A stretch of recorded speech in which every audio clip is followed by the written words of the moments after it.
mercredi comme ni ñu ko waxee woon bi ci mujj di l'avis de Wade donc mu mel ni mën nañu commencer par le cas de Aminata Tall bi nga xamante ni jamono ji nag Aliou Sow ni ki démb gis nañ ko mu génn àddu jëmale ci élection yi pour dire que lii farce la mais mënuñu ko tuddee élection. C'est vrai que Madame Aminata Tall donc qui certainement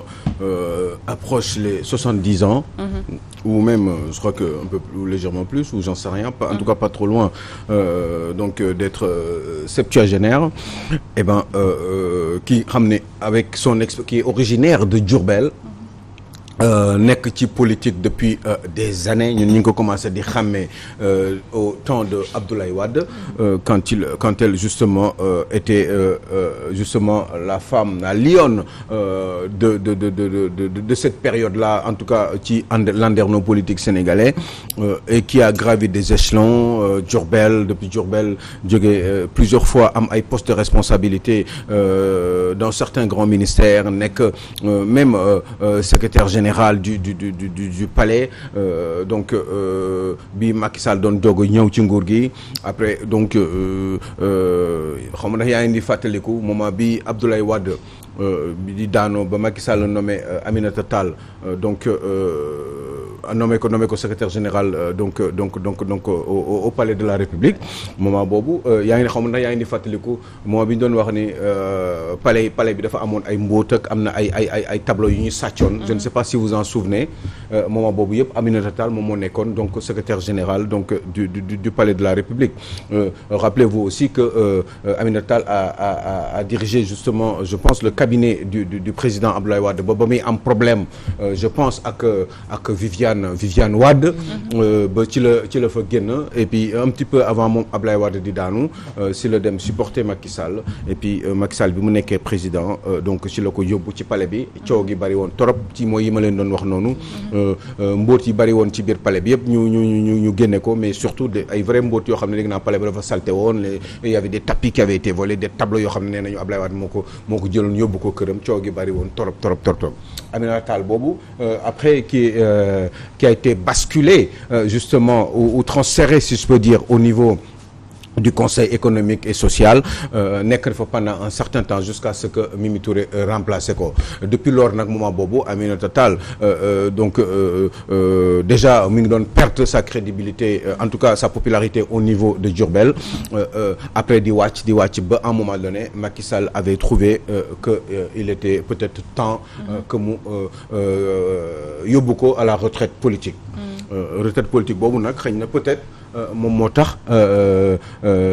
parce que Sénégal fii gars yi du ñu bëgg di retraité wala dañuy bañ retraite muy góor muy jigéen donc du coup elle a été justement marginalisée depuis lors kenn déggatu ko mi ngi toog jàpp ñàmburam moment bu muy toog nag di jàpp ñàmburam xëy na ñoom ñoo xam lan la ñu denc ci seen xol jusqu'à justement il y a pas longtemps ñu dégg ni justement même logement de fonction yi ñu ko joxoon donc dañ ko nangu mais je pense que c'est normal en même temps logement de fonction c'est pour la fonction que vous occupez. Mais elle n'est pas la présidente honoraire du Conseil économique. Justement loolu moo doy waar nag parce que Macky Sall fan yële 4 avril bi muy nommé je crois que elle l'est mais am na benn mais problème bi surtout xam nga mooy au moment où Macky Sall doon def. bi ñu doon def bi ñuy sargal les anciennes patronnes du Conseil économique et social ou patron en général gis nga dañu jël ñoom Idrissa Seck Aminata Touré Pape Diop ak yooyu defal leen jox leen ay médailles mais boole wuñ ci ba léegi Aminata Tall pour boo gisee may wax lii c'est juste correct pour xool éventuellement fan la ay moments de frustration mën a amee parce que ça voudrait dire que justement avant loolu sax Macky Sall écarté woon na ko bon moom moo xam lan moo tax parce que peut-être qu'il y a des non-dits li nga xam ne peut-être ñoom ci seen biir ñoom ñoo ko xam li tax ñu écarté woon ko définitivement mais on peut supposer bu fekkee ne dañuy rafet njort rek ni elle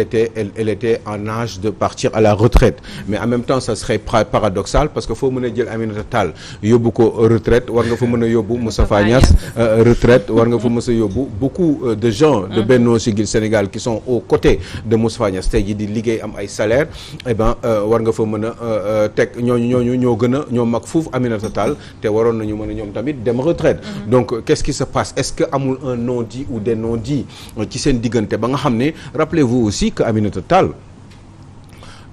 boo gisee may wax nii c'est pour que après sénégalais yi am seen xalaatu bopp moo tax may joxe yenn information yi pour ñu xam exactement ce qu'il en est ou ce qu'il pourrait en être de la relation aujourd'hui qui existe entre le président Macky Sall ak Aminata Tall ba tey Aminata Tall ñëw contrer ko nii prétexte bi moom mooy nee na moom républicaine la mais justement am na ñoo xam ne nee nañu elle est républicaine que bu fekkee ne dafa nekk ci nguur mais bu nekkul ci nguur elle ne l'est pas républicaine ça c'est son ancien directeur de cabinet qui est resté avec elle pendant 15 ans qui l'a dit maintenant boo gisee may wax nii yëpp encore une fois c'est pour que vous compreniez que pour que vous puissiez avoir votre idée par rapport à ce que pourrait justement exister en termes d'électricité entre moom ak le président Macky Sall en premier ba tax mu mën ko critiquer nii en disant que ni ay élection amul rappelez-vous que Aminata Tall a été justement la femme justement de l'homme d'affaires justement bi nga xam ne moom moo tudd Thierno Ndom Ba bi nga xam ne il est originaire de Pikine c'est un homme d'affaires qui est dit-on milliardaire aujourd'hui et que je crois qui est actuellement un très très proche de Macky Sall moom Thierno Ndom boobu nga xam ne en même temps qu'il est proche et même très proche aujourd'hui de Macky Sall cet homme d'affaires et n'est plus donc le mari de Aminata Tall donc dootul jëkkëram te pour ngeen xam rek ni après ngeen xalaatal seen bopp te rappelez même vous que ni wax nañ ma pratiquement de source pratiquement sûre mais ce n'est jamais sûr à 100% parce que du lu ma fekkee ñu koy teg ba di ko wax ba loolu di am ba di mën a feeñ ci Sénégal ba ñëpp di ko naxarlu ñëpp nee nañu Thierno Ndom Ba boobu di nga moom moo justement indi Californie ci Macky Sall bi ñu dajee France. C'est de lui qu'il s'agit. C'est donc ba coow gi bari woon noonu ba mu recevoir ko ñu def reer bu mucc ayab ba ci am donc bëggëj ak suul. voilà ci reer bi. donc waaw non c'est que xam nga. maanaam son directeur de cabinet li mu wax man liir naa ko. waaw bravo. man ci foofu laay ñëwee. bu ñu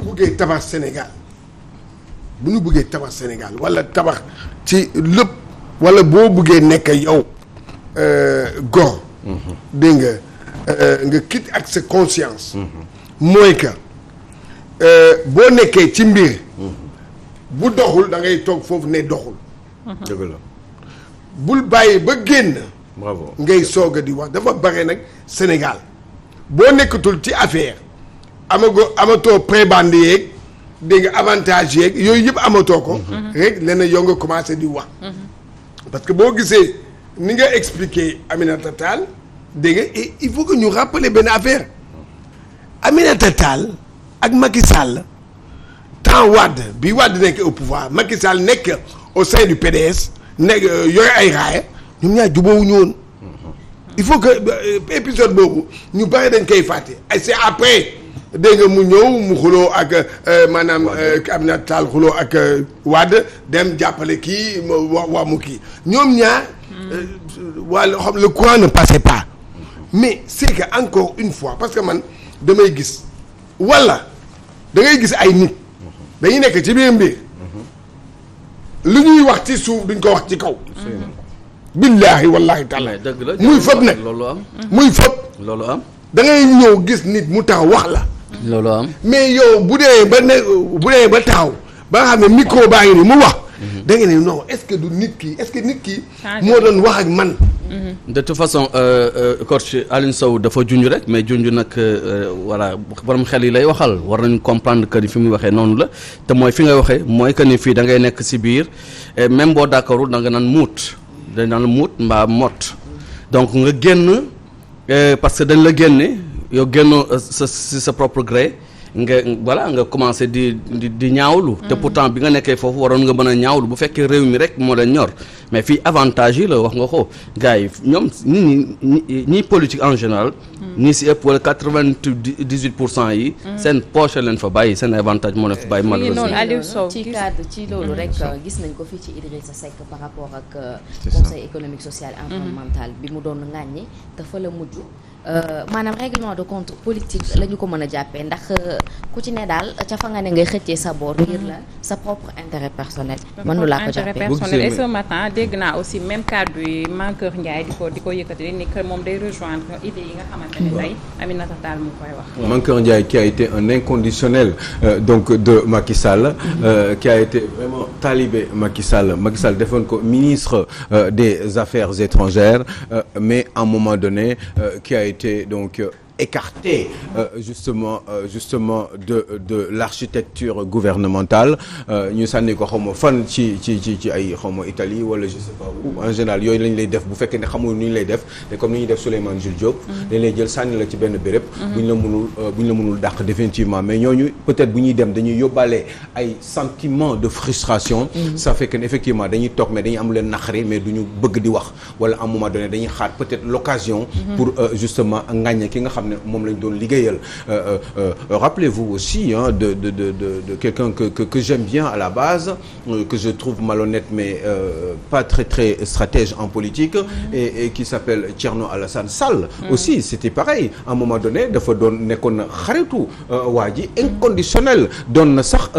vanter le PSE doon vanter aussi li nga xam ne politique bi nga xam ne moom la Macky Sall teg par rapport au justement aux ressources minières et aux ressources pétrolières de ce pays mais à un moment donné bi mu bàyyee li mu waxoon yëpp daf ci delluwaat xam naa dafa dem di defar di jéem a defar di jouer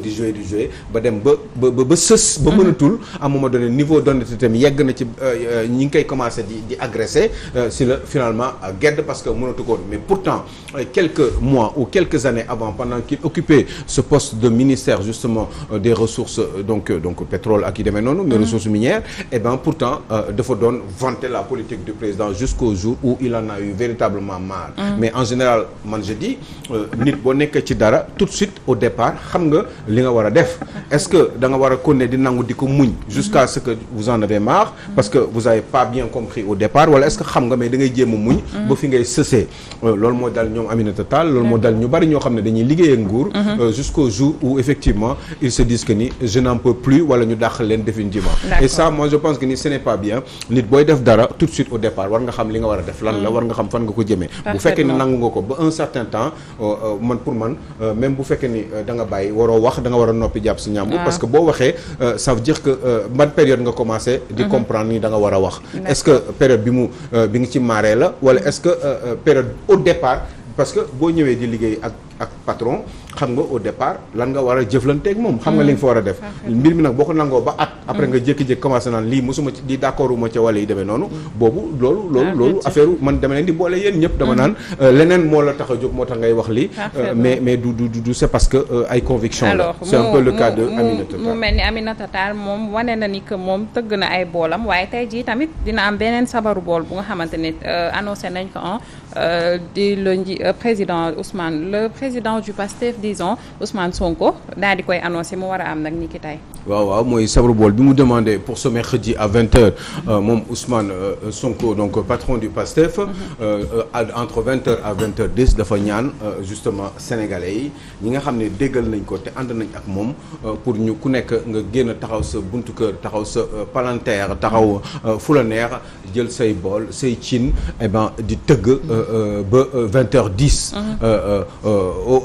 au moins yaa ngi dégg pour que justement Macky Sall mi nga xam ne di nga maam dégluwul sénégalais yi selon le patron du PASTEF que Macky Sall moomu mën a dégg bu ko bérébu comment dire bool yi tànqalee eh ben dina dégg ni sénégalais yi d'accord uñu ci ak moom maintenant question bi mooy fii ak ce soir à 20h est-ce que sénégalais yi dinañu justement jël tëgg ay bool parce que tout simplement ak ay cina ak am peut-être sax am na ñoo xam ne dinañ indi ay sabar ñi indi ay tama histoire de voir un peu ce que ça va donner wala bongo wala yu demee noonu moi j'aime bien bongo surtout bu fekkee ne dafa am ay way ça peut être sympa moi je pense que yooyu sax ça peut être sympa bu dee si quelques minutes ak yu demee noonu mais en général je pense que ni politique man pour man bon c'est vrai que on en parle am na y a beaucoup de pays surtout en Amérique latine ak yooyu boo demee ay Pérou côté yooyu da ngay gis gars yi dañ koy faral di def quoi bu ñu amee leen naqari mais loolu ci seeni tradition la ñun en général bu ñuy tëgg c'est parce que dañu kontaan mais bii dañuy tëgg parce que dañu mer pour justement wax tympaniser le président Macky Sall donc loolu bu fekkee ni gars yi dañ koy def man je pense que ni des fois li gën a am solo mooy di jàkkaarloog population yi comme ni ma koy faral di waxee toujours la meilleure stratégie pour man en politique c'est justement d'approcher les populations de leur parler de leur expliquer véritablement lan mooy seen réew nan la yàgg di doxee seen réew nan la war a doxee ak ñoom nan la ñu gisee doxalin réew mi ak surtout ñoom nan la ñu fas yéenee bés bu ñu jëlee réew mi doxalee ko pour que ñu réew mi am ngëneel donc forcément Macky ma ca pale ba sax est-ce que nag